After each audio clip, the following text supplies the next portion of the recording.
একটা দুর্ঘটনা ঘটে গেল। আসলে বিশেষ করে এসব রোডে লাফালাফি টানাটানি করতে নেই, এটা খুবই রিস্ক। ভাই ক্ষতি হয়েছে, ক্ষতি হয়েছে, ক্ষতি হয়েছে, ক্ষতি হয়েছে।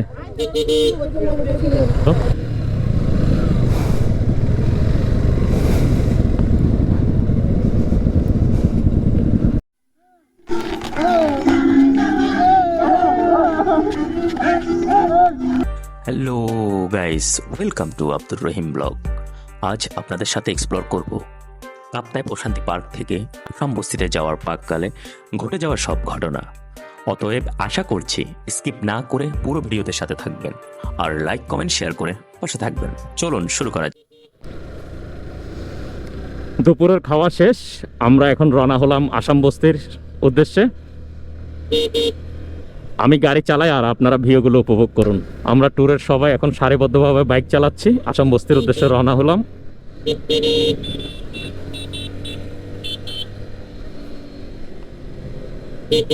এক কথায় এই ট্যুরটা মানে অন্যরকম একটা অনুভূতি, অন্যরকম একটা ফিল পাওয়া যাচ্ছে। বেশিরভাগ সময় এর আগে ট্যুরগুলোতে দেখা যায় একদিনে গিয়ে একদিনে চলে আসছি। আর আগামীকাল 16ই ডিসেম্বর আর আজকে 15ই ডিসেম্বর শুক্রবার। বিশেষ করে এই জন্যই সময় পাচ্ছি আজকে রাতে আমরা এখানে ক্যাম্পিং করবো কাপ্তাই লেকে।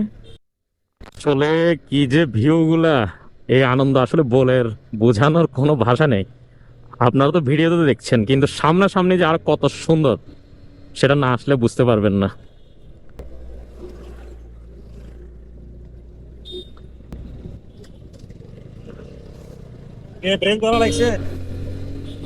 আসলে ট্যুরের মধ্যে যে বিষয়টা আমার কাছে সব সময় মনে হয় সেটি হলো তাড়াহুড়া না করা। আজকে আমাদের ট্যুরে একজন আমাদের প্রিয় ভাই, উনি এমনি দুর্ঘটনার কবলে শিকার হয়েছে এবং পায়ে ব্যথা পেয়েছে। এমনিতে মন আমাদের তেমন ভালো না।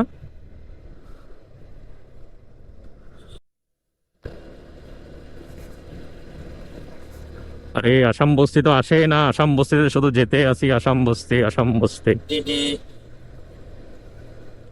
গরু ভাই দাঁড়াই আছে, এটা কিন্তু খুব রিস্ক। যারা ট্যুর করবেন এই জিনিসটি খেয়াল রাখবেন সবসময়। আর্মি ভাইয়েরা আমাদেরকে দাঁড় করায় ফেললো।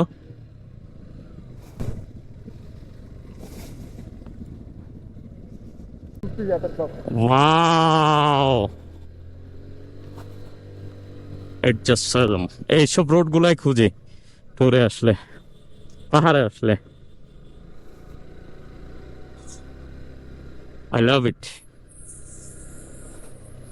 একটু আগে আর্মি ভাইয়েরা আমাদেরকে দাঁড় করালো, জিজ্ঞেস করলো এবং আমার কাছে খুব সযত্নে আসতেছিল, জিজ্ঞেস করছে ক্যামেরা বন্ধ না। ওনারা কিন্তু ওনাদের দায়িত্ব ঠিকভাবে সবসময় পালন করে, ব্যাপারটি খুবই ভালো লাগে। আর হেল্পফুল, আর্মি বলতে হেল্পফুল।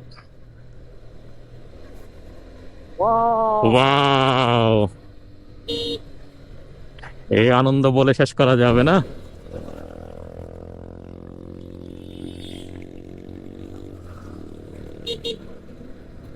এরা খুবই দ্রুত, তারা তাড়াহুড়ো করছে। আমি আসলে আবার ওনাদের মতো দ্রুত চালাতে পারি না, একটু সাবধানে চালাই, তাই ওনাদেরকে সাইড দিয়ে দিলাম।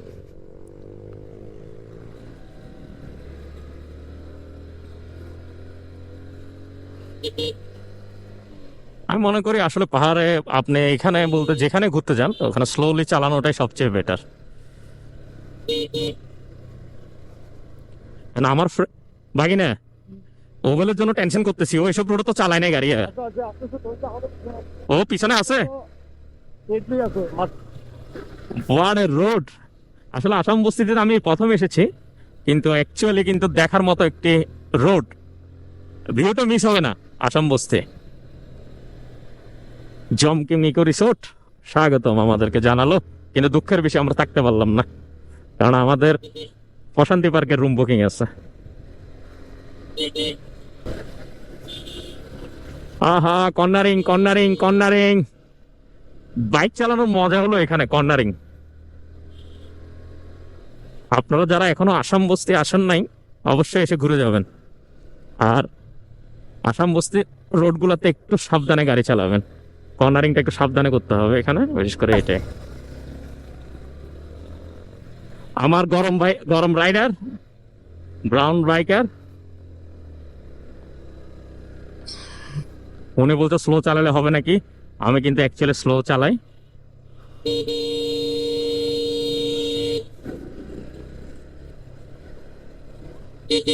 ওপেন আসো, ওপেন ওপেন ওপেন, আপনি যান।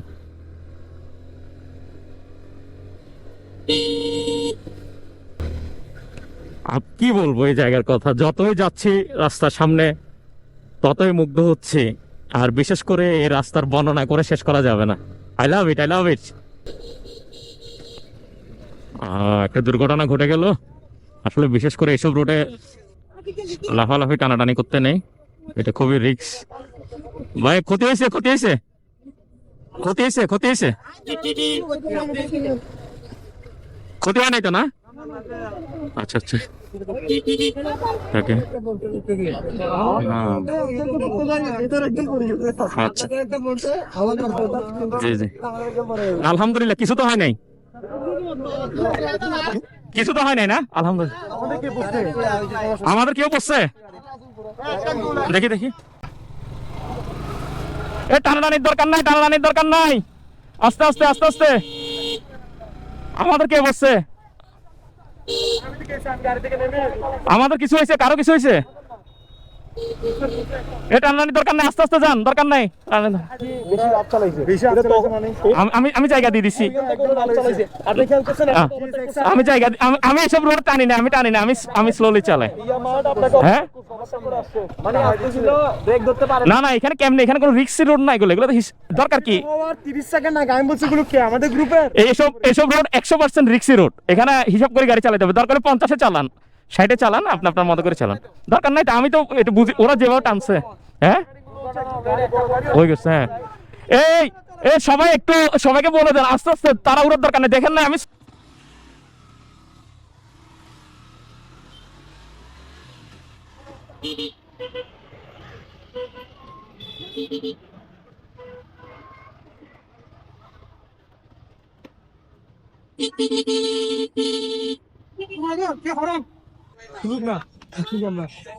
কেমন আছো?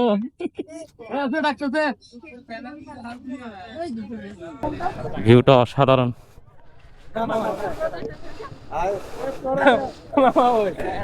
মামা সাথ দে। ওয়াও, এক কথায় অসাধারণ ভিউ। হ্যাঁ সুন্দর না? হ্যাঁ।